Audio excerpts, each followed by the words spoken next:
Okay, so in any factory, right, the goal is always to get better. But how do you make sure those improvements are actually working?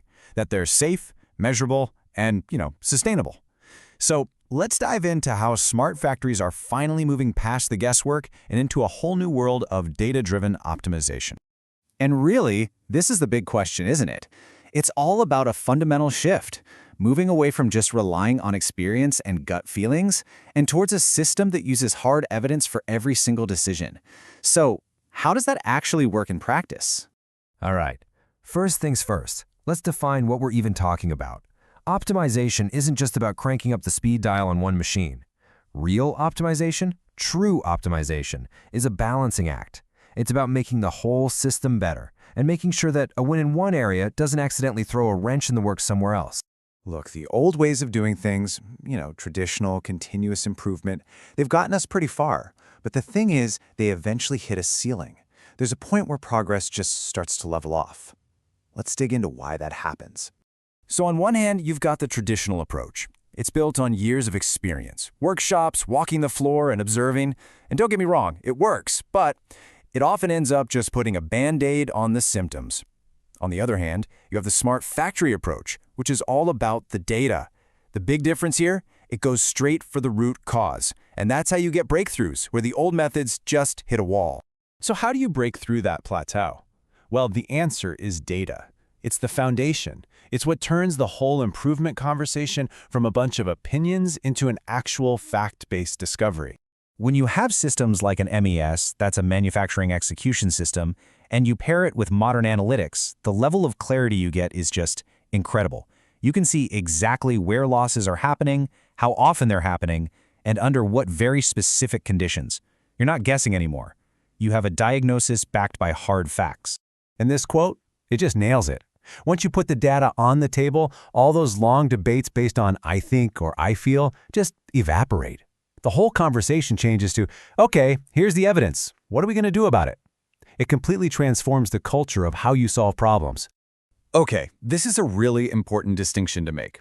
Just seeing a problem, that's visibility. That's the what is happening part.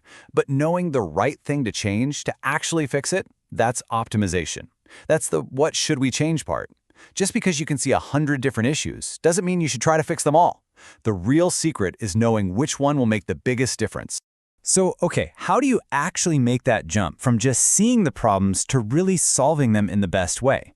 Well, it comes down to this really powerful, repeatable process. We call it the smart optimization loop.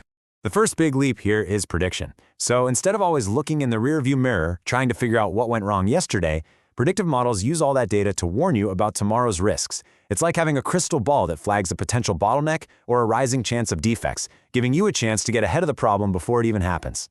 And then you've got the other game changer, simulation with digital twins. This means before you go and mess with a real live production line, you can test out all your brilliant ideas in a perfect virtual copy of your factory. You can play out different what-if scenarios, see the trade-offs, and prove that your solution is going to work. It completely de-risks the whole thing. All right, let's put it all together and see how this becomes a complete closed loop.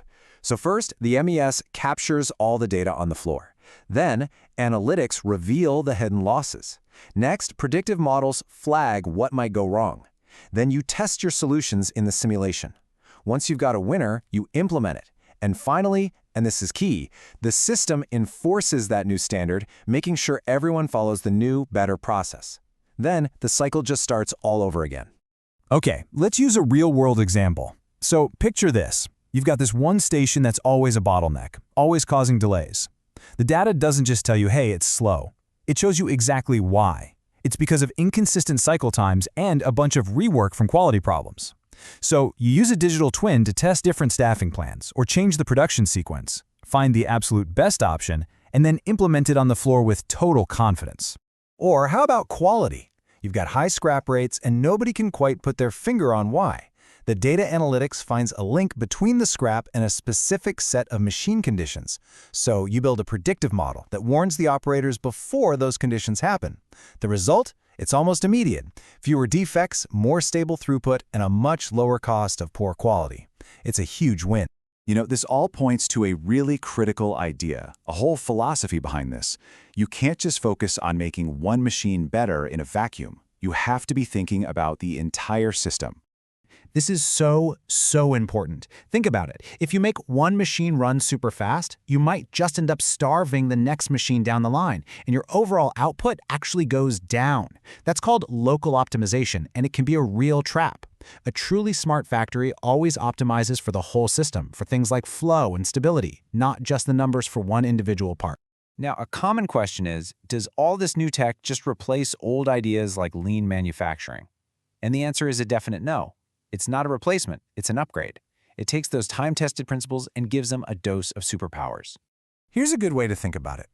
Lean tells you why you need to improve to eliminate waste and add value.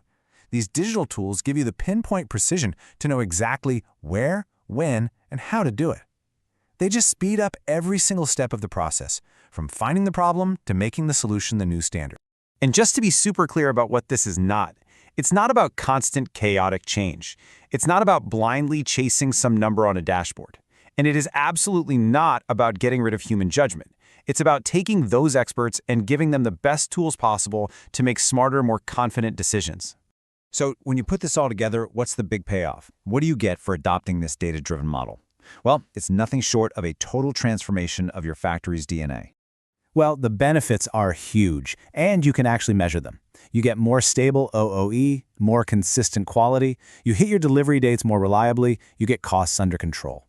But it goes beyond the numbers. You start to build this incredible confidence in your teams. They stop fighting all day and start proactively making the system better. Your whole factory just becomes more resilient. So let's just quickly recap that core loop one more time because it's so important. First, the data shows you where you need to focus your effort. Then prediction tells you when you need to act, before it's too late. Simulation validates exactly how you should act, proving your solution will work. And finally, your system enforces that new standard, locking in the gain. It's that simple and that powerful.